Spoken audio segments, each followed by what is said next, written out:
அளவுல ஆரவாரமா பூஜைய பண்ணணும்னு நினைக்கிறான். இதனால அக்கம் பக்கத்துல இருக்கவங்க பேசிக்கிறாங்க. என்னப்பா மூர்த்தி, கவனிச்சியா? நம்ம வம்சி வீடு களை கட்டுது. என்ன விஷயமா இருக்கும்? உனக்கு ஏதாவது தெரியுமா? அவங்க வீட்டுல நவராத்திரி விழா கொண்டாடுறாங்கப்பா. அப்படியா? அவங்க கொண்டாடினா கொண்டாடிட்டு போறாங்கப்பா. ஆனா இந்த மண்டபங்க, லைட்டிங்ஸ் இதெல்லாம் என்னது?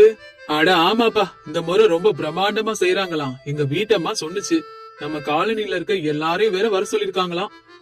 அடட, நல்ல செலவு செய்யறாங்களேப்பா. பணம் எங்க இருந்து வரும் உங்களுக்கு? இதெல்லாம் அவங்க வீட்டு சின்ன மருமகளோட பிளானாப்பா. அவங்க வீட்டு மூத்த மருமக என்னப்பா பண்ணுது?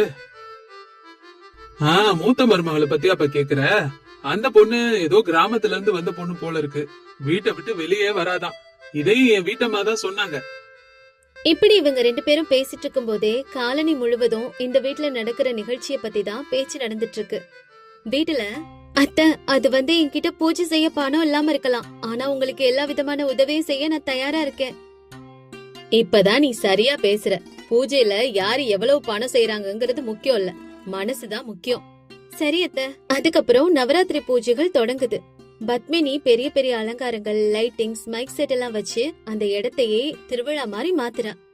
அதே நேரத்துல சரோஜா ரொம்ப எளிமையா பூக்கள், இலைகள், பழங்கள், நெய்வேத்தியம்னு பூஜையை தொடங்குறா. என்ன சரோஜா, இது மட்டும் போதுமா? ஒரு ஃபங்க்ஷன்னா எவ்வளவு கிராண்டா இருக்கணும். கடவுளை வழிபட நல்ல மனசும் நெய்வேத்தியமும் இருந்தா கூட அதுவே போதும். என்ன சொல்ற நீ? உன்கிட்ட பணம் இல்லன்னு சொல்லிருந்தா என்கிட்ட கேட்டா நான் கொடுத்திருப்பேனே. எதுக்கு தேவையில்லாம பேசிட்டு இருக்க? எல்லாத்தையும் பணத்தால வாங்க முடியாது பத்மினி. சரி சரி, அதெல்லாம் விடு. உனக்கு வேணும்னா என்னோட அம்மன் சிலைகளை வச்சு நீயும் பூஜை பண்ணிக்கலாம், ஓகேவா? இப்படி சொன்னதுக்கு அப்புறம் நவராத்திரி விழா தொடங்குது. முதல் நாளே ஊர் மக்கள் எல்லாரும் வம்சி வீட்டுக்கு வராங்க. பத்மினியோட ஏற்பாடு பார்த்து எல்லாரும் ஆச்சரியப்படுறாங்க. அடடா, என்ன அழகா அம்மனுக்கு அலங்காரம் பண்ணி வச்சிருக்கீங்க. உங்க வீட்டை பார்த்தாலே ஒரு கோவில் மாதிரி தோணுது. ஆமா ஆமா, என்னோட 2 மருமகங்களும் சேர்ந்து பண்ணதுதான். 2 மருமகளும் சேர்ந்து பண்ணாங்களா? இதெல்லாம் உங்க சின்ன மருமக பத்மினி தானே பண்ணது? ஆமா ஆமா, பத்மினி தான் செஞ்சா.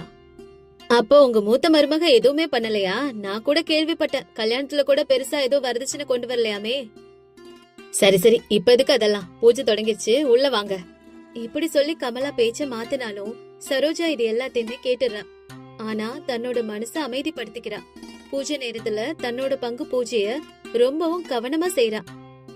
சாயங்காலம் பூஜை முடிஞ்சதுக்கு அப்புறம் புரோகிதர் பிரசங்கம் செய்யறாரு. குழந்தைகளா, நவராத்திரி பூஜையில யார் எவ்வளவு செலவு செய்யறாங்கிறது முக்கியம் இல்ல, எந்த அளவுக்கு கவனமா மனசார பூஜை செய்யறாங்க அதுதான் முக்கியம். அம்மனும் அதுதான்